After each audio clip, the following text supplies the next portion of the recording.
Nesse vídeo eu quero apresentar para vocês uma solução robusta de observabilidade para monitorar tráfego de rede, processos de sistema, desempenho de aplicações e muito mais.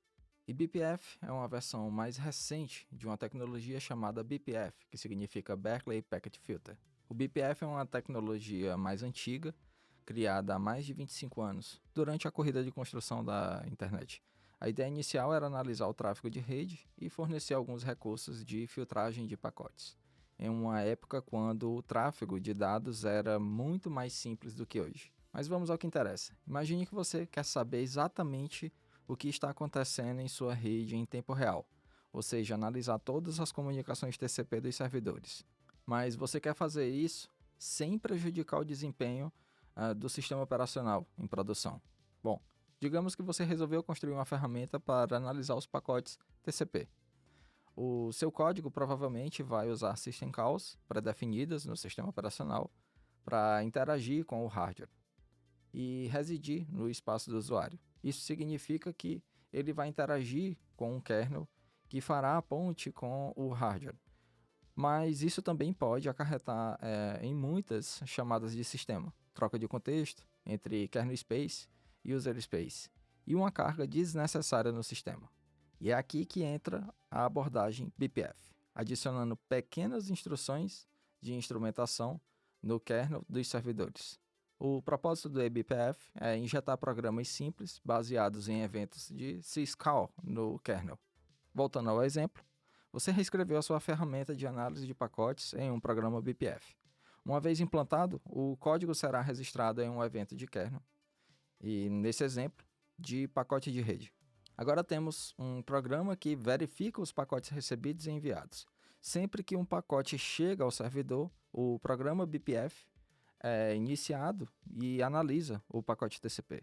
Várias ferramentas de rede foram construídas com a ajuda do BPF. Por exemplo, o TCP Dump, que usamos com bastante frequência. O BPF também foi usado para filtragem. Bom, digamos que agora eu queira, por exemplo, desenvolver uma espécie de filtro de rede. E eu quero aceitar pacotes que tenham um hash assinado no cabeçalho do pacote. O programa BPF vai ser iniciado assim que houver um pacote de entrada. E uma vez iniciado, ele vai examinar cada um dos pacotes, especialmente no cabeçalho, verificando o valor do campo, se está presente ou ausente. Dependendo do resultado, o programa pode aceitar ou descartar os pacotes, realizando assim a filtragem. Bom, já deu para perceber que, desde a sua criação, o BPF focou principalmente em casos de uso de rede. Desde o kernel 3.18, uma versão estendida do BPF foi lançada, fornecendo mais recursos que não se concentram apenas em eventos de filtragem de pacotes, mas em quase todos os eventos de kernel. Essa versão estendida, o eBPF, também consegue coletar e armazenar informações. E como característica mais importante, existe uma estrutura de dados que foi criada para nos ajudar a armazenar e fornecer acesso aos dados com os nossos programas no espaço do usuário. Ou seja, com essa versão estendida do BPF, agora é possível turbinar o kernel, adicionando um processo que coleta KPI, ou seja, vai coletar métricas de gerenciamento de conexões, uso de CPU, memória, processos e muito mais. Um programa BPF tem a capacidade de observar qualquer evento do kernel. Uma vez que um determinado evento do kernel é disparado, o programa eBPF é acionado.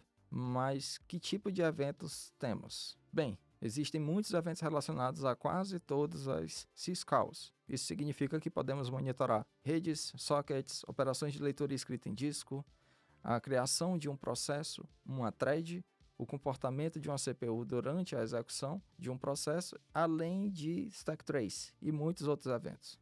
Resumindo, com o eBPF, agora podemos construir programas para vários casos de uso, além de analisar tráfego de rede.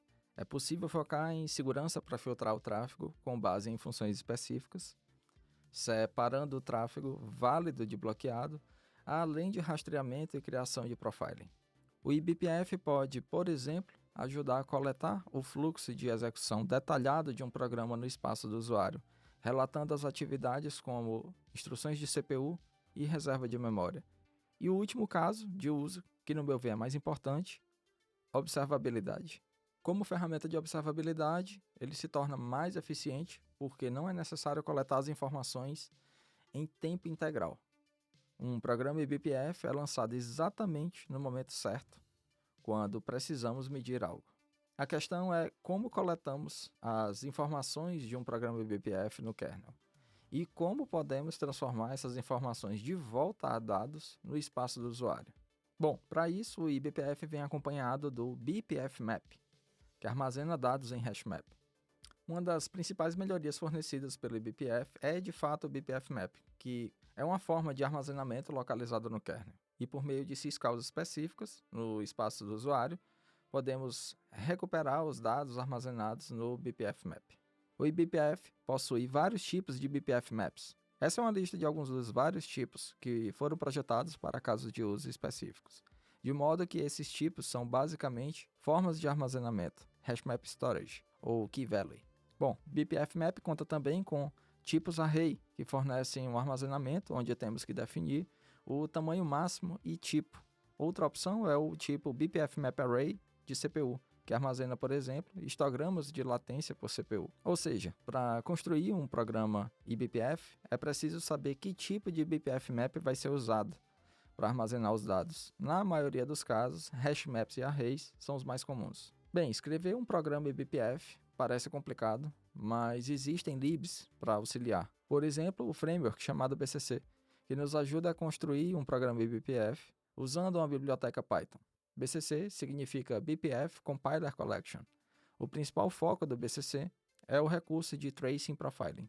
A BCC disponibiliza um conjunto de ferramentas desenvolvidas pela comunidade. Existe uma lista de programas Python pré-definidos que nos ajudam a rastrear vários componentes do kernel. Esse é o diagrama com todas as opções que o BCC fornece. Link para o repositório do projeto na descrição. Mas se você planeja construir um programa BPF usando a biblioteca BCC Python, terá que seguir algumas etapas. Primeiro é necessário declarar uma string contendo o programa eBPF em uma linguagem C. Esse programa provavelmente vai coletar métricas, então é necessário explicar o que fazer com essas métricas coletadas no BPF-map por meio de alguns helpers. Em seguida, é preciso registrar o programa eBPF em um evento de kernel específico, de acordo com as métricas que você quer coletar. No processo de deploy do programa, BCC ou eBPF, existem algumas etapas obrigatórias. Primeiro, o BCC vai compilar e gerar o programa eBPF. Esse programa vai passar por algumas verificações para garantir que é seguro e apresenta um bom desempenho. O programa não pode ser muito complexo ou gerar problemas de desempenho no kernel. Portanto, o eBPF Verifier confere se o programa é seguro o suficiente para ser executado. E uma vez que o programa foi aprovado, vai para o compilador JIT, que transforma o código eBPF em bytecode.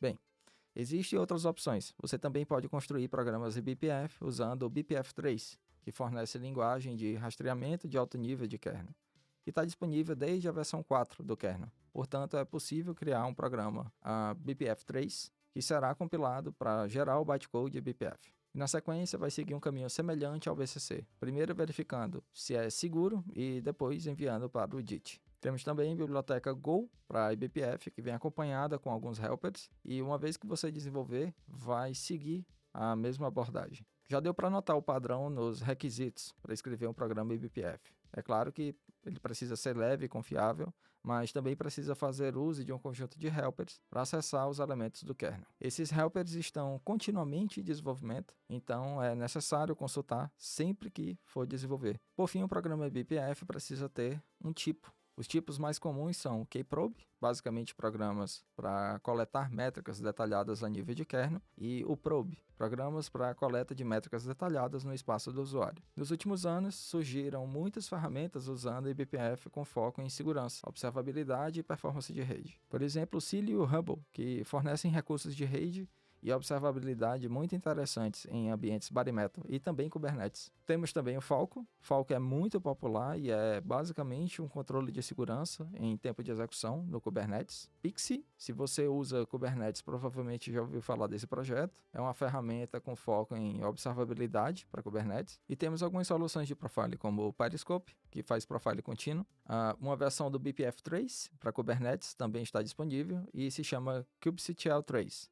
E por fim, tem um projeto interessante que eu recomendo dar uma olhada, mantido pela equipe Solo.io, chamado Bumblebee. É um framework que tenta simplificar a criação de programas eBPF. Mais uma vez, todos os links na descrição. Claro que eu não poderia deixar de fora desse vídeo uma demonstração prática, então vamos dar uma olhada no BCC Tools. Bom, para esse exemplo, eu peguei uma máquina em produção de banco de dados e estou com o BCC Tools instalado. Então, se eu entrar aqui no diretório, aonde eu tenho o BCC Tools e der uma olhada, a gente vai ver aí várias ferramentas. Para demonstrar o poder do BCC Tools com eBPF, eu escolhi alguns programas da coleção BCC Tools e o primeiro que eu quero mostrar é o ExecSnoop. O ExecSnoop ele verifica se existem processos de curta duração que podem consumir recursos de CPU, mas não aparecem na maioria das ferramentas de monitoramento, por exemplo no top ou no HTOP. Ele funciona rastreando as system calls exec e fork. Então aqui nesse exemplo, o ExecSnoop foi capaz de identificar um script chamado killsh. Se eu tentar capturar a execução dele pelo comando ps, fazendo aqui um grep killsh, ele não vai encontrar, por conta da execução que é extremamente rápida. Mas com eBPF, a nível de kernel, eu consigo capturar esse tipo de informação. Próximo exemplo é o ext4 Slower, e ele rastreia o sistema de arquivos ext4 e cronometra as operações comuns. Em seguida, imprime apenas aquelas que excedem um limite, no exemplo 10 milissegundos, identificando problemas de desempenho, mostrando as operações de I/O mais lentas, individualmente. Nativamente no Linux, nós temos o IOStat, que mostra aí as operações de leitura e gravação em kilobytes por segundo. E a utilização do dispositivo, ou melhor, dos dispositivos de disco, com um percentual ali de ocupação, pelo tempo utilizado por cada processo. No BCC Tools, nós temos o BioSnoop, que é um IOStat melhorado, que imprime uma linha para cada operação de I/O, com detalhes de latência. A diferença é que ele inclui o PID e o nome do processo, que estavam na CPU no momento em questão. Já para monitorar conexões, o BCC Tools fornece o TCP Connect e o TCP Accept, que imprimem uma linha para cada conexão TCP ativa e passiva, com os detalhes de endereço destino e origem, que é bem interessante para detectar conexões inesperadas ou erros na configuração de uma aplicação. Para a rede, tem outra opção, que é o TCP Retrans, que mostra a origem e o destino de retransmissões feitas ou de conexões que falharam.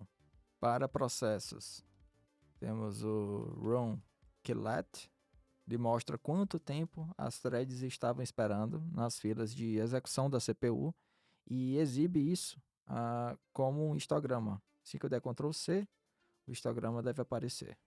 Bom, isso ajuda a quantificar o tempo perdido aguardando a liberação da CPU nos momentos de saturação. Temos ainda profile de aplicações com Path e FlameGraph, que é possível ver quais chamadas, funções e métodos de uma aplicação estão gastando mais tempo de CPU. Isso merece um vídeo separado por conta da quantidade de detalhes. Se você já conhecia ou utiliza o eBPF, deixa aí nos comentários a sua experiência. Se não, foi um prazer mostrar isso aqui para você. Por hoje é só e a gente se vê na próxima.